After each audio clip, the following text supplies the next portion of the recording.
According to Michael David of NBC Sports, Le'Veon Bell states he'll never play for Andy Reid again and that he would rather retire. Apparently, Le'Veon Bell did not enjoy his brief time with the Kansas City Chiefs. Bell signed with the Chiefs in Week 6 last year and played sparingly during the regular season, and he didn't play at all during the Super Bowl.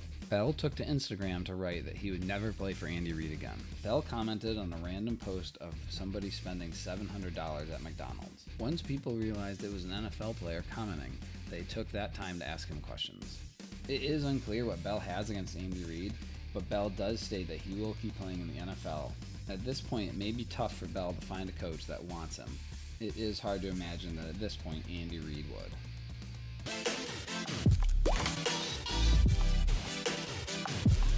Andrew Holleran of The Spun reports that Tryann Mathieu names his 2 hardest hitters in NFL history. Tryann Mathieu certainly knows what it takes to land a big hit in the National Football League. Kansas City Chiefs defensive back is among the best defenders in the NFL. Mathieu, who's 29, is a 4-time All-Pro and a member of the NFL's 2010 All-Decade team. But even Mathieu would admit that he's not the hardest hitter in league history. The former LSU Tiger star has a good idea of who is, though. CBS Sports recently asked its Twitter fans to name the hardest hitter in NFL history. Mathieu decided to give his response. The Kansas City Chiefs star defensive back named 2 players, Sean Taylor or Taylor Lawrence, Mathieu wrote. You're not going to find too many people who disagree with those names. Lawrence Taylor, of course, is arguably the most feared defender in football history. Sean Taylor, meanwhile, had one of the most viral hits in the history of the sport when he laid out Bills punter Brian Moorman in the 2007 Pro Bowl. Who would you say is the hardest hitter in NFL history? Let us know in the comments below.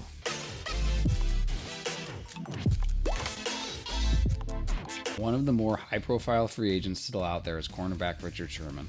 Following a sensational Pro Bowl resurgence in 2019, Sherman's 3rd year with the 49ers saw him limited to only 5 games due to a calf injury. Now, the 3-time All-Pro is waiting for the right spot with a title contender. I want to get to a team that's competing for a championship, so that's what I'm focused on and waiting for the right opportunity, Sherman said. When it comes, that's where I'll be. Previously, Sherman had made it known he was open to returning to either the 49ers or the Seahawks, where he emerged as one of the game's top cornerbacks and a Super Bowl champion as a catalyst of the Seahawks' Legion of Boom. Having already encountered one career resurgence during the 49ers' 2020 Super Bowl run, it's believed that Sherman is one of the game's brightest minds and has another revival in him. Whether that's true or not, getting a team to take a chance on a 33-year-old who missed 11 games in the last season is the first obstacle the 5-time Pro Bowler must overcome.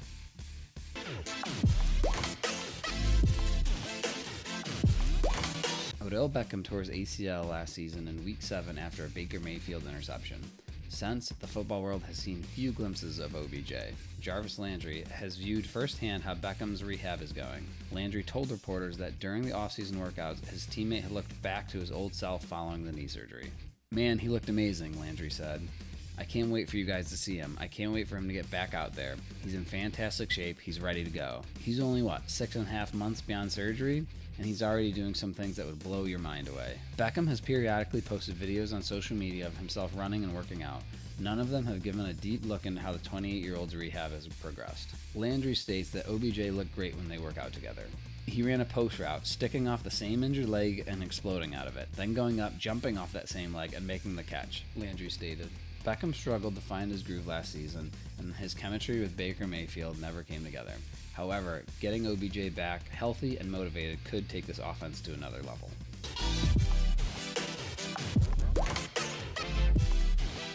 It was announced over the weekend that Dolphins and free agent to be Jerome Baker agreed to a 3-year extension that will pay him $39.4 million with a $28.4 million guarantee.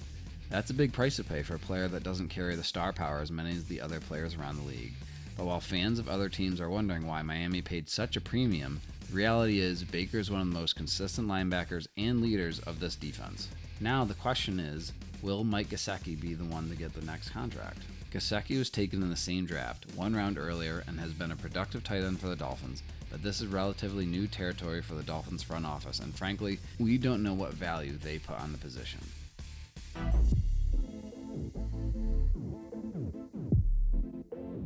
Kevin Ware, who's 40, is reportedly being questioned about his missing girlfriend after getting taken into custody this week. former NFL tight end was arrested for violating a court order. This arrest was unrelated to the disappearance of his girlfriend. However, he is expected to be questioned about it now that he's in custody.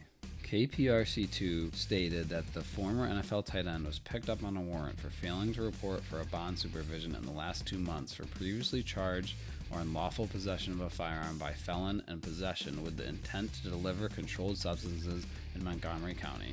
Ware's girlfriend, Taylor Pomaski, was last seen at his house party April 26th. Harris County Sheriff's Office are reportedly investigating the disappearance, which could involve foul play. Ware, who played football in Texas, played for Washington in 2003 and the 49ers in 2004. He had 4 career receptions and 26 yards during his 2 seasons in the league.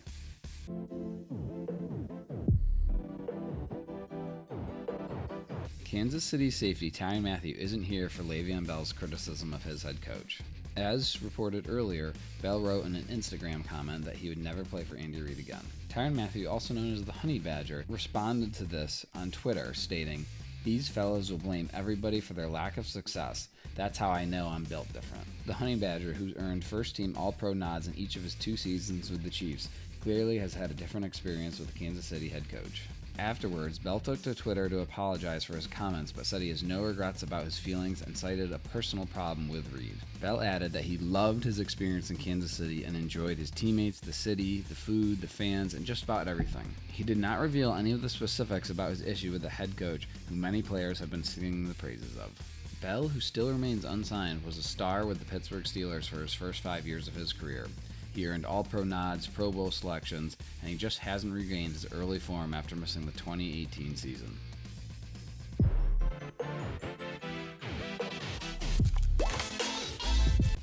According to Brian Diardo of CBS Sports, Rams cornerback Jalen Ramsey is the latest NFL player to change their jersey number ahead of the 2021 season. The 2-time All-Pro will rock a single-digit jersey going into the year. Ramsey openly pondered whether he should change his jersey number from 20 to 2 earlier in the offseason, but the number 2 jersey ultimately was selected by teammate Robert Woods, who wore 17 during his first 4 seasons with the Rams. Instead, Ramsey will wear number 5 for the upcoming season, according to the Rams website.